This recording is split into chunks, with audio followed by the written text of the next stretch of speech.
সাওমা রাসূলুল্লাহ সাল্লাল্লাহু আলাইহি ওয়াসাল্লাম ইয়াউমা আশুরা ওয়া আমারা বিসিয়ামিহি ফাকালু ইয়া রাসূলুল্লাহ সাল্লাল্লাহু আলাইহি ওয়াসাল্লাম হাযা ইয়াউমুন ইউআযজিমুহু ইয়াহুদু ওয়ান নাসারা ফাকালা রাসূলুল্লাহ সাল্লাল্লাহু আলাইহি ওয়াসাল্লাম লাইন বাকিতু ইলা কাবিলিন লা আসুমান্না তাসিআ রাওয়াহু মুসলিম। মুসলিম শরীফের 2556 নম্বর হাদিস।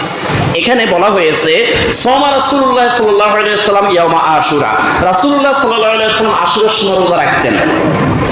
ওয়া আমারা বিসিয়ামিহি, আর আশুরার রোজা রাখার জন্য রাসূল সাল্লাল্লাহু আলাইহি ওয়াসাল্লাম নির্দেশ দিয়েছেন। ফাকালু ইয়া রাসূলুল্লাহ সাল্লাল্লাহু আলাইহি ওয়াসাল্লাম আন্নাহু ইয়াউমুন ইউআযজিমুহু ইয়াহুদু ওয়ান নাসারা।